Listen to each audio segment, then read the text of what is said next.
BRS పై తాడో పేడో తేల్చుకునేందుకు MLC Kalvakuntla Kavitha సిద్ధమయ్యారా? BRS అధిష్టానం కూడా కవిత విషయంలో అదే రూట్లో వెళ్లాలని చూస్తోందా అన్న చర్చ తెలంగాణ పాలిటిక్స్ లో హాట్ టాపిక్ గా మారింది. తెలంగాణ బొగ్గు గని కార్మిక సంఘం గౌరవ అధ్యక్షురాలుగా ఉన్న కవితను తప్పించిన కేటీఆర్ ఆ సంఘం ఇన్ఛార్జిగా మాజీ మంత్రి కొప్పుల ఈశ్వర్ కు బాధ్యతలు అప్పగించారు.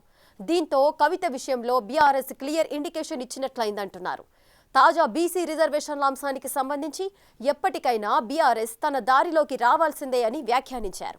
ఆ సంచలన వ్యాఖ్యలతో కల్వకుంట్ల ఇంటి పోరు మరోసారి చర్చనీయాంశంగా మారింది.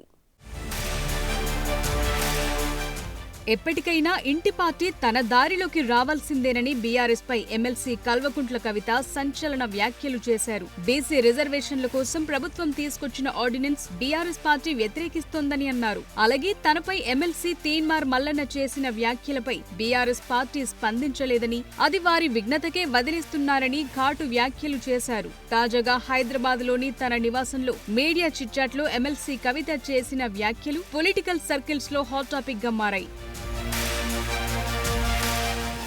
ముఖ్యమంత్రి రేవంత్ రెడ్డి తీసుకొచ్చిన బీసీ రిజర్వేషన్ల ఆర్డినెన్స్ ను సమర్థించిన కవిత బీఆర్ఎస్ పార్టీకి ఊహించని షాక్ ఇచ్చారు. బీసీ రిజర్వేషన్ల కోసం ప్రభుత్వం తీసుకొచ్చిన ఆర్డినెన్స్ కరెక్టే అని, బీఆర్ఎస్ వాళ్లు ఆర్డినెన్స్ వద్దని చెప్తున్నారు, అది తప్పని కీలక వ్యాఖ్యలు చేశారామె. బీఆర్ఎస్ నేతలు మెల్లగా తన దారికి రావాల్సిందే అని వ్యాఖ్యానించి సంచలనం సృష్టించారు. ఇందుకోసం వారు 4 రోజులు టైం తీసుకుంటారేమో అంతే అంటూ ఘాటుగా వ్యాఖ్యానించారు.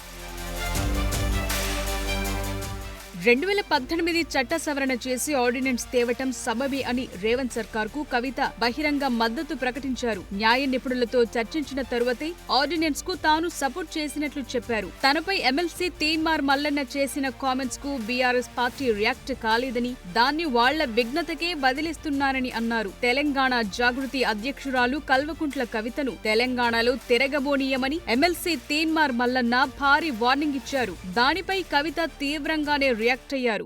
మీరు మాట్లాడిన దానికి డెఫినెట్గా ఆవేశం వచ్చి మా కార్యకర్తలు, మా నాయకులు ప్రజాస్వామ్యబద్ధంగా ప్రొటెస్ట్ చేయడానికి వచ్చారు. అయితే మీరు కాల్పులు జరుపుతారా? సామాన్య ప్రజల మీద కాల్పులు జరిపేంత అంత క్రూరత్వం ఎందుకు? ఏంది ఇది? ఏం వైఖరి ఇది? ఏం వైపరీత్యం ఇది? ఎందుకోసం చేస్తున్నారు ఇట్లా మీరు? అంటే ఒక ఆడబిడ్డను ఎంత మాట పడితే అంత మాట అనేసి ఇది తెలంగాణ పదజాలం గిట్లనే ఉంటుంది గట్లనే ఉంటుంది అని అంటే, ఇది మీ టీవీ కాదు, మీరు మేకప్ వేసుకొని వేసే డ్రామా కాదు. ఇది రాజకీయము, ఇది ప్రజాస్వామ్యము. ఇందులో అనేక మంది ప్రజల యొక్క జీవితాలు ముడిపడి ఉన్నాయి. ఒక ఆడబిడ్డ రోడ్డు మీద నిలబడి ప్రశ్నిస్తే తట్టుకోలేకపోతున్నారా? నాలాంటి వాళ్ళను కోట్లాది మందిని తయారు చేస్తా ఏమనుకుంటున్నారో మీరు? అయితే మల్లన్న ఇష్యూలో బీఆర్ఎస్ ఎమ్మెల్సీ కవితకు పార్టీ పరంగా ఆశించిన మద్దతు లభించకపోవటంపై రాజకీయ వర్గాల్లో విస్తృతంగా చర్చ జరుగుతోంది. సాధారణంగా ఇలాంటి విషయాల్లో పార్టీ తమ వారికి అండగా నిలుస్తుంటుంది. ముఖ్య నేతలు నైతిక మద్దతు ప్రకటిస్తూ ప్రత్యర్థులకు కౌంటర్ ఇస్తారు. కానీ కవిత విషయంలో బీఆర్ఎస్ వర్కింగ్ ప్రెసిడెంట్ గా ఉన్న కేటీఆర్ మౌనం వహించడం ఇప్పటికే హాట్ టాపిక్ గా మారింది. ఆ క్రమంలో బీఆర్ఎస్ ముఖ్య నేతల విఘ్నతను ప్రశ్నిస్తూ కవిత మీడియా చిట్చాట్లో చేసిన వ్యాఖ్యలతో ఆ ఫ్యామిలీలో అంతర్గత పోరు ఇక రచ్చకెక్కినట్లే అంటున్నారు.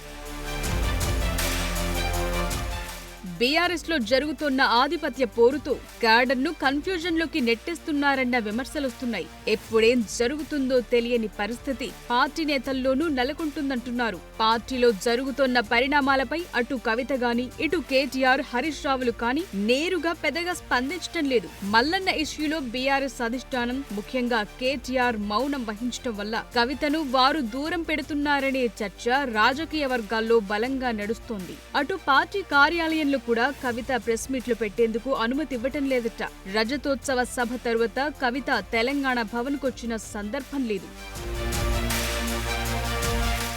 తన కార్యకలాపాలన్నీ కవిత జాగృతి కార్యాలయం లేదా తన నివాసం నుంచి నిర్వహించడం కూడా ఆధిపత్య పోరు వాదనలకు ఊతమిస్తోంది. ఇలాంటి తరుణంలో స్థానిక సంస్థల ఎన్నికల్లో బీసీల రిజర్వేషన్ పై కాంగ్రెస్ తీసుకొచ్చిన ఆర్డినెన్స్ ను బీఆర్ఎస్ నేతలు వ్యతిరేకిస్తుంటే కవిత మాత్రం సమర్థిస్తున్నారు. ప్రభుత్వం తీసుకొచ్చిన ఆర్డినెన్స్ కరెక్టే అని బీఆర్ఎస్ నేతలు ఆర్డినెన్స్ ను వ్యతిరేకిస్తుండటం తప్పని స్పష్టం చేస్తున్నారు. గులాబీ పార్టీ నేతలు ఎప్పటికైనా ఆర్డినెన్స్ విషయంలో తన దారి కొచ్చి తీరాలని ఆమె అంటున్నారు. మొత్తానికి కవిత తాజా వ్యాఖ్యలతో కల్వకుంట్ల ఫ్యామిలీలో అన్నా చెల్లెళ్ల మధ్య ఆధిపత్య పోరుపై జరుగుతోన్న ప్రచారానికి ఊతమిచ్చినట్లయిందని అంటున్నారు.